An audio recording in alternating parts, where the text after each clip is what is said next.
Throughout the trial of George Zimmerman, there were assertions of many burglaries or crimes at the townhouse complex. And this was done over and over again.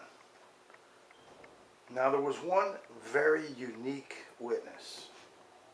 The reason that this woman was unique wasn't because George Zimmerman brought a lock to her for her back door, or told her she could call his wife for anything nothing in particular. The reason she was so unique is because she was the only witness that was actually a victim of any crime at that complex. Now, why would they only bring this one witness? Because maybe there were no other victims. Maybe these assertions were phony. What if the 5 calls that Zimmerman made, well, we know there was no victim of the Trayvon Martin call, except for Trayvon Martin. He was the victim. So, what if, when he said all the assholes got away, there were no assholes? What did they get away from? There were no crimes committed. So, aren't these simple, obvious questions that a reasonable person would want to know? That these lawyers that took all this time to prepare this prosecution would have learned about. What about the cop, Serino, when he had questioned Zimmerman for a period of hours? And this was all played at the trial, the video of this discussion, because that's all it was, a discussion between Serino and Zimmerman. You know, Serino was right there in the police station. He could get the police reports of each one of these calls that Zimmerman made and learn what happened when the police responded to the complex. He would learn that there was no victims, there were no crimes, there were no attempted crimes, and the assholes were basically ghosts. They didn't exist. He could never find these people. The cop could never find these people. They didn't exist. So how long do they cajole Zimmerman to be the watch, the captain watch, the captain? He wants to be a cop.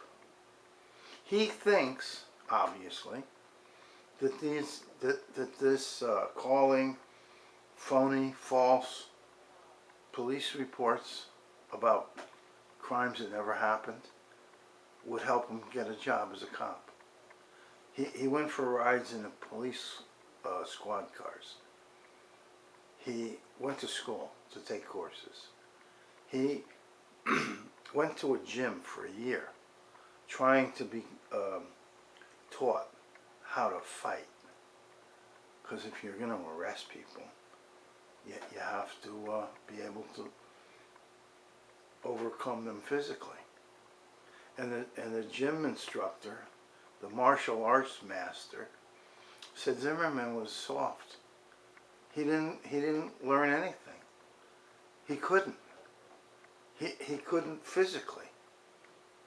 Now let's go into one more important fact that it was completely misconstrued by the entire prosecution, especially Tracy Morton, that's Trayvon's father, about who yelled help. Zimmerman yelled help. He told the cops it was Zimmerman's voice. And then when he gets to the witness stand, he's hemming and hawing, because there's this idiotic assumption that whoever won this fight must have started the fight. Well, Trayvon won the fight, but he definitely didn't start the fight, because we know that from Zimmerman's own mouth. He told the dispatcher that he was going after him. He's getting away. What's he getting away from? He's getting away from what? There's no crime to get away from. You see? So he stalks Trayvon. Trayvon was well aware of it. He called him a creepy ass cracker. Told a girl from Miami on the phone. And then he defended himself.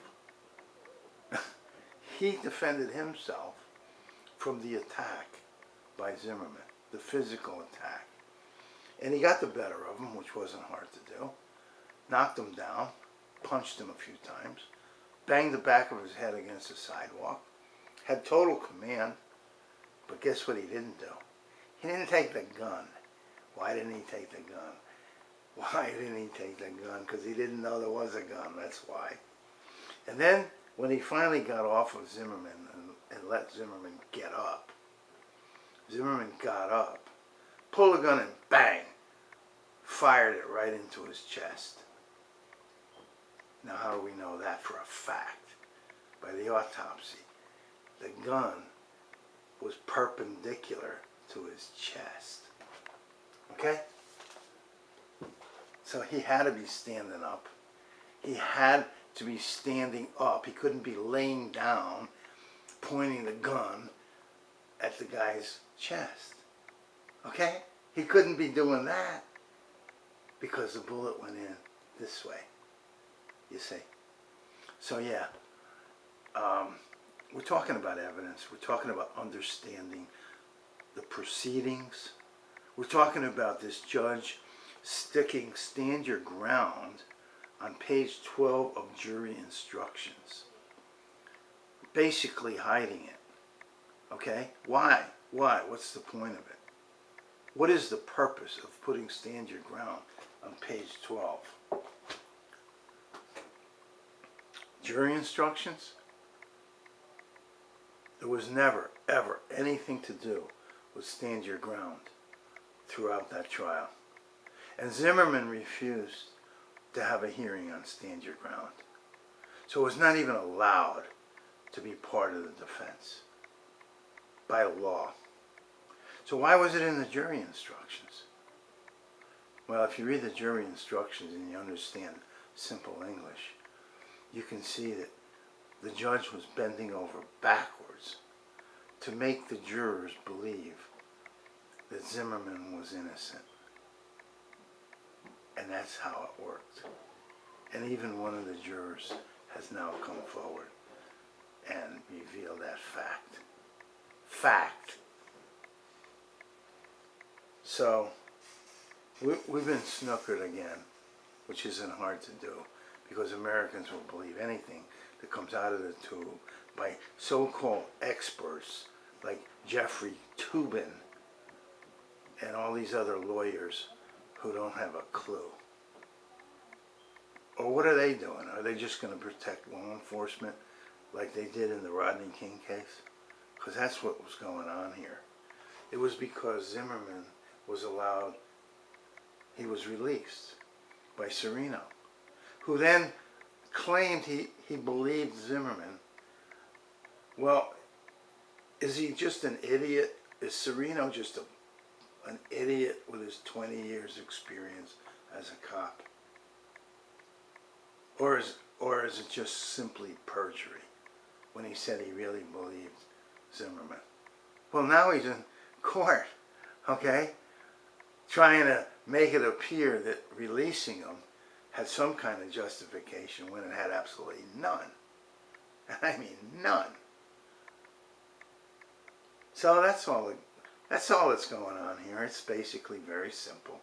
Just like the Rodney King case was very simple. And they've got everybody really confused. And the media is doing their part to confuse them. Because I called Eric Deggans of the Tampa, what the hell is it? Some newspaper in Tampa. He didn't want to hear this. And he told me I was wrong because I said there was nothing in the instructions about stand your ground. And he was right. There was. It was on page 12, buried deep. So I did miss it.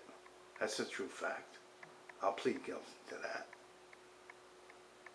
But it was on page 12 for a reason. Okay? So, go back and think about the unique witness, the only one who was a victim of a crime at the townhouse complex that Zimmerman was guarding with his life. Okay, folks. Okay, fools. Okay, suckers. Americans are in a trance and believe anything. Thank you. Have a good evening.